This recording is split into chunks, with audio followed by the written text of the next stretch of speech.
Hello guys, today I would like to talk to you about Demise Zaborg OTK featuring Mekk. This deck is a blind second deck. I think it's pretty okay. It can be pretty bricky, but if you like get your hand of like one Mekk, one pre-prep, one extravagance, and like any of those other cards, you like can OTK through a lot of disruption, or at least board wipe your opponent, which is also pretty awesome because the recovery decks like kind of died now. So, anyways, let's get into the deck profile. One Pankratops because he's free. Triple Gizmek because he's a level 8 that you can tribute off of End of the World to summon Demise.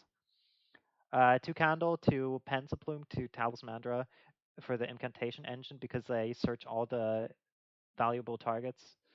Um, Two blue sky, one indigo, one purple, two purple, because Mekk are just free again, and Mekk also generate advantage and are pretty sticky. Like Purple Nightfall is super sticky on your board, and if you go first, the incantations allow you to tribute summon them, which then, like, if you draw a Nightfall, you can activate an incantation to search something, and then tributes the incantations for purple, and then if your opponent threatens the purple, you just banish him and search another blue sky. Then we're playing triple Nibiru because he's a light and he is the best anti-rogue hand trap.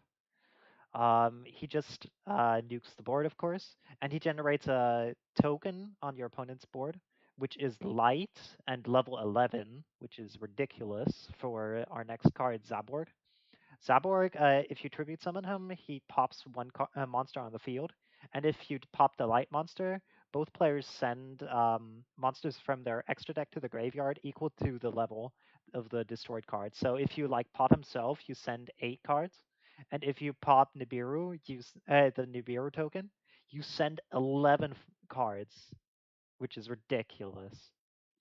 And then also, if you tributed a light monster, you get to decide what monsters your opponent sends to the graveyard. This handles all the main deck effect monsters. For our rituals, we're playing triple Demise, King of Armageddon. He's a board wipe multiple times a turn. Just pay 2,000 life points, and your opponent loses his entire board. And you lose your stuff, unfortunately, too, but you have like Purple Nightfall and Gizmek, which can just summon back or like dodge the Demise. Then Supreme King, he also nukes the entire board and also burns your opponent while doing that. And if you summoned him using only ritual monsters as tribute, you don't even have to pay for the board wipe, but it's only once per turn, the board wipe. So he like burns in time, which is awesome. And also he protects all rituals from being destroyed by battle. So if your opponent like summons Borosword, he can't really out your entire board. Um, then Chalice Slime because it's a good search off of Mandra if you draw like Pensaplume and you need a ritual spell, you can just like pen summon Mandra, effect Mandra, search Chalice, uh, discard something, special Candle, and Candle gets you Inception, which is pretty okay. Also, it's a level 7 ritual monster, which is relevant sometimes when you summon Saravis. Triple Ruin Supreme Supreme Queen of Oblivion. What she does is she can, if she attacks a monster and destroys it, she burns your opponent for the attack of the monster she destroyed. And if you summoned her using only ritual monsters as tribute, she can attack twice. So she puts down 5,800 damage. So her plus any of these monsters here, plus any of those 7 monsters, or Nibiru or Zaborg, or any of the ritual monsters, is game. And also, if she's on the field, she protects your ritual monsters from being destroyed by card effects. Uh, then we play one Saravis to negate targeting. It's like if you use one of those imps to summon Mandra, and you have Zaborg in hand, you just search him and protect him from Imperm. So that is relevant. And also versus Pendulum, he is like a good he is a solemn warning versus Pendulum, which is all he's actually a judgment versus Pendulum, which is pretty nice. And he also banishes all the monsters that were summoned, which is ridiculous. And he also bounces them back, which then gives you back the hand negation effect.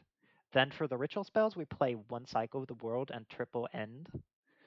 Cycle can only tribute from field, but can overkill tribute, which is good. And also in the graveyard, except of the turn you sent it there, you can shuffle it back into the deck, and then search yourself one end of the world from your deck. And then if you have a Demise King of Armageddon in your graveyard, you can add that to your hand too, which is pretty nice. So like, if you summon King of Armageddon or like discard him, and still have a second one and use Cycle, you can just retrieve your King of Armageddon back and just nuke again next turn. And End of the World is the one that can also tribute from hand, but it has to be exact level, which is kind of awkward sometimes, but it is usually the one that you want to use. Then one Inception, because it can tribute incantations, and in your graveyard is just a plus machine. And Shadow Slime Inception is insane. And then triple Pot of Extravagance, because who doesn't like draw twos? Sometimes the banish is kind of unhandy, but it is drawing two in an OTK deck is really good. And then triple pre-prep, because you get to search your Demise King of Armageddon off of this, and one of those two spells, because both of them mention Demise. You could also play Ruin, but Ruin is not that good. So just a +2, and it's also an activate once per turn, which is really relevant. If like your opponent negates it with, let's say, Solemn Judgment, and then you have a second one, you can just activate the second one. Ungly isn't handy against Ash, so always Ash this over your Judgment, because you could just get wrecked by him having two in hand. For the extra deck, we're playing triple Intis, triple Herald. We send them off of Zaborg to plus. Intis pops one, and Herald searches a ritual. Then we're playing two Galaxy Cipher Blade, because he destroys monsters. Cipher Dragon steals monsters.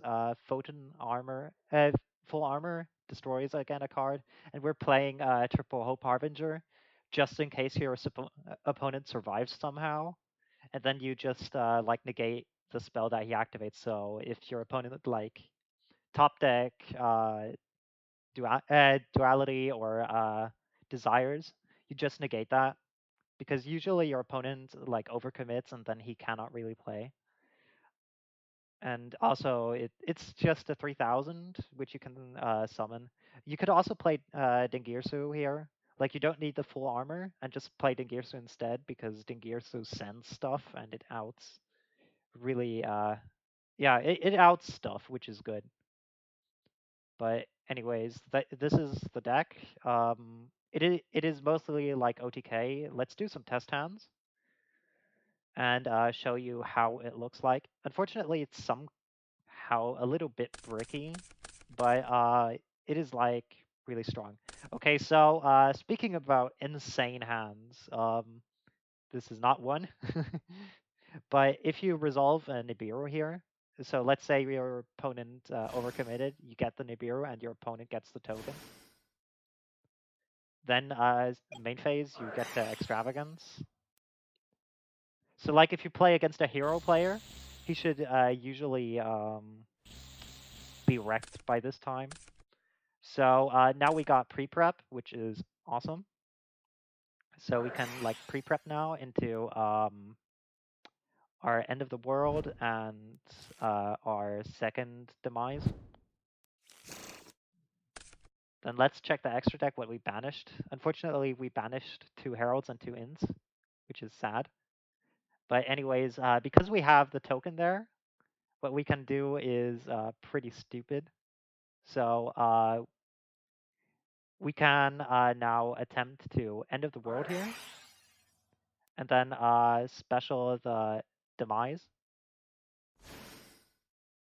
by tributing the other Demise. And then we can tribute summon here for Zaborg. And then you nuke the token, and you nuke his entire extra deck. And that is usually how it works. Unfortunately, your entire extra deck gets nuked too, but you still get the search and like pops. So like if you wouldn't have banished the 2 Intis and the 2 Heralds off of this pot, you would then OTK him because you would add yourself at least your end of the world and then like Demise. And then you would tribute Demise and then summon Ruin.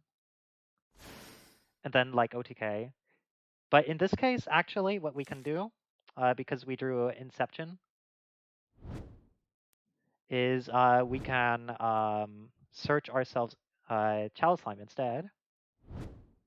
Then discard the Inception to special Mandra.